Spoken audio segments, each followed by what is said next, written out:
Selamat pagi Bapak Ibu, kembali lagi dengan saya Glenn dari tim Saham Gorengan. Kali ini saya akan membahas ya mengenai rekomendasi dari Windows Dressing.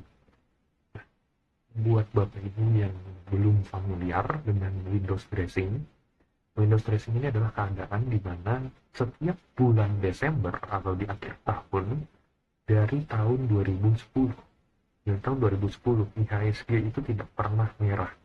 Jadi di bulan Desember, IHSG itu selalu hijau atau selalu mengalami kenaikan. Nah, kenapa?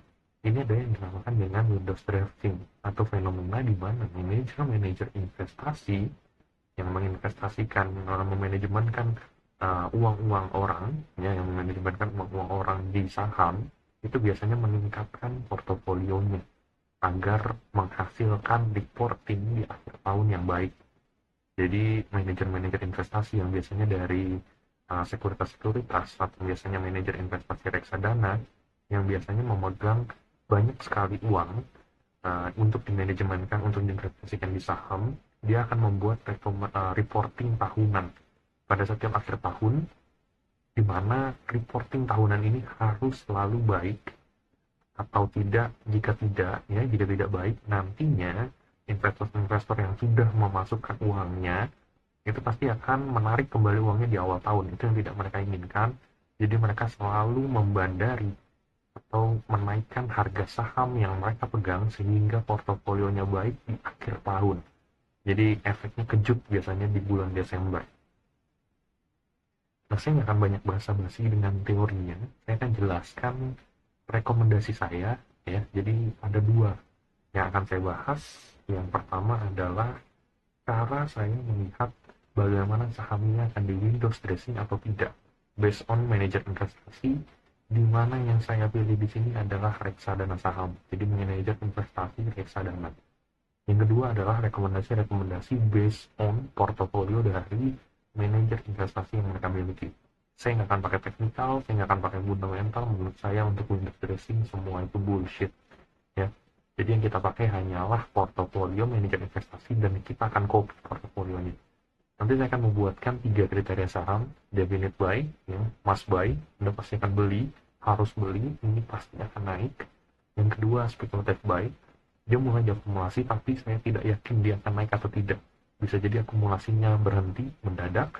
Yang ketiga, jangan dibeli, karena meskipun ada di portofolio manajer investasi, kemungkinan ada lawannya, sehingga ini tidak akan naik. Bisa jadi karena keadaan perusahaannya ini tiba-tiba buruk, dan lain-lain, ya. Saya menggunakan portal yang begini namanya Bareksa. Bareksa ini adalah list untuk reksadana. Di sini lumayan lengkap, jadi saya masuk ke dalam daftar produk reksadana, lalu saya di sini pilih reksadana saham. Ya, jadi di sini saya pilih saham, di sini terfilter reksadana saham. Yang kedua, saya filter AUM. AUM ini adalah dana kelolaan. Saya filter di atas 500 miliar. Saya nggak mau filter dia di bawah 100 miliar atau 100 sampai 500 miliar. Artinya manajer investasi ini kecil. Jadi kemungkinan untuk dia menjadi bandar di bulan Desember itu sangat kecil. Jadi saya nggak mau, jadi saya hanya mau cari yang dana kelolaannya di atas 500 miliar. Kenapa saya juga nggak pilih campuran, ya? Reksadana campuran itu biasanya campuran antara obligasi dan saham. Tapi biasanya persentase obligasinya itu lebih tinggi daripada sahamnya.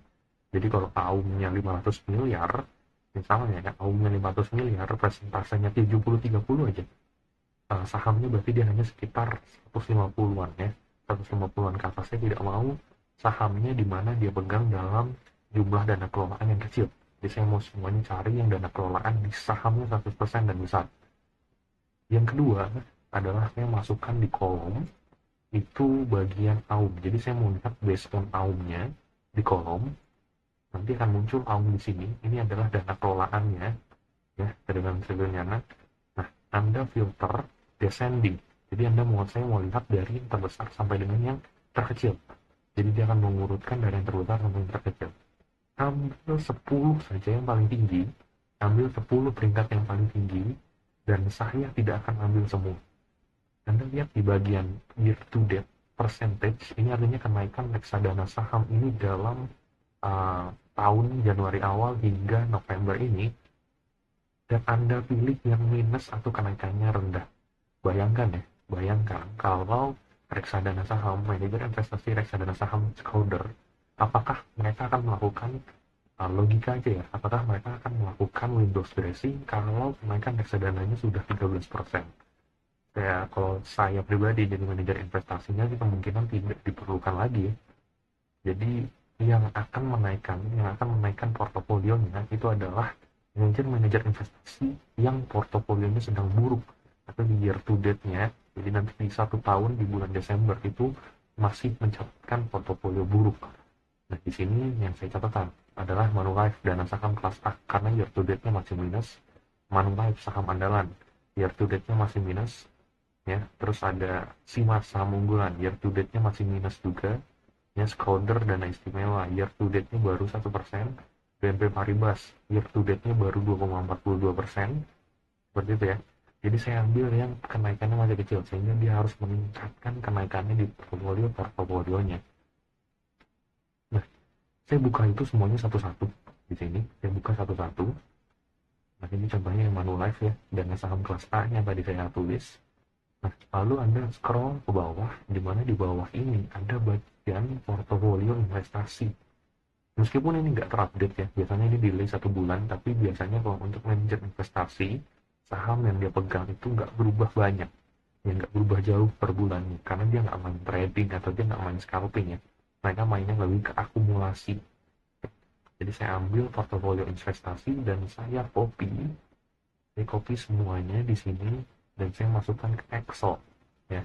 Jadi di sini Manulife dana saham kelas A, saya masukin saham-sahamnya. Batavia dana saham tadi yang tidak naiknya terlalu tinggi juga saya masukin semuanya ya, sampai 10 sampai 20 reksadana ya, 10 sampai 20 reksadana. Dan yang saya lihat adalah kesamaannya ya. Yang pertama di kolom pertama ini adalah kesamaannya. Contoh kesamaan yang saya maksud dengan kesamaan, Bank Sentral Asia atau saham BBCA ternyata diakumulasi oleh 5 manajer investasi dari reksadana yang berbeda.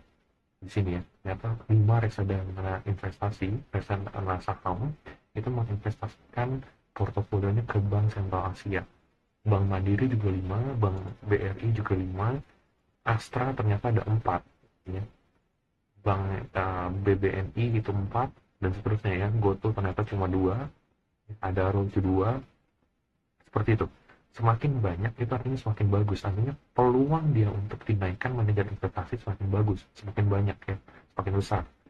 Bayangkan Anda di investasi ya, Anda mau dinaikkan oleh Bandaka misalnya yang merupakan manajer investasi sekuritas A ya, ternyata dia tidak naikkan, kemungkinan sekuritas B akan melakukan peningkatannya ya. Jadi probabilitas dia mengalami peningkatan itu semakin besar kalau diakumulasi oleh manajer investasi yang berbeda-beda di windows dressing. Jadi itu adalah kriteria yang pertama, semakin banyak diakumulasi itu semakin baik. Nah, yang kedua, saya melihat dari value akumulasinya. Jadi di sini saya masukkan angka-angka ini adalah hari sebenarnya. Jadi kalau Bank Sentral Asia ini ternyata sudah diakumulasi dari 20 hari terakhir. Saya melihat total itu terjauh itu 20 hari ya. Jadi bisa jadi dia sudah diakumulasi dari 60 hari terakhir, tapi karena saya hanya masukkan filternya 20, ini yang berarti 20 hari terakhir itu diakumulasi. Jadi bisa jadi dia sebenarnya sudah diakumulasi dari 60 hari terakhir. Tapi di filter saya hanya melihat sampai maksimal 20 hari terakhir. Karena memahami maksud saya. Contohnya di Bank Mandiri ini, berarti dia diakumulasi dari 5 hari terakhir sejak saya melakukan recording dari video ini ya. Nah, artinya kalau kita melihat dari filter saya yaitu 20 hari terakhir, dari 20 hari terakhir dia baru diakumulasi 5 hari terakhir. Saya membuat video ini di hari Kamis, berarti akumulasinya baru mulai sekitar di hari Senin atau Jumat. Seperti itu ya. Nah, yang buruk adalah yang sampai saat ini masih didistribusi dalam rata-rata 20 hari terakhir. Artinya akumulasi 20 hari terakhir ternyata dia masih belum ada akumulasi. Padahal ini sudah menjelang mau masuk ke bulan Desember. Artinya, kemungkinan dia untuk diakumulasi itu sangat kecil. Meskipun kita masih di bulan November ya. Tapi ini sudah mendekati bulan November, jadi Desember, jadi kita tidak mau mengambil resiko. Atau yang baru diakumulasi pada satu hari. Kalau dia diakumulasi hanya pada satu hari, kita masih belum tahu nih pada momen ini dia akan diakumulasi atau tidak keesokan harinya. Seperti itu ya. Yang kita mau lihat adalah yang akumulasinya konsisten, setidaknya 5 hari.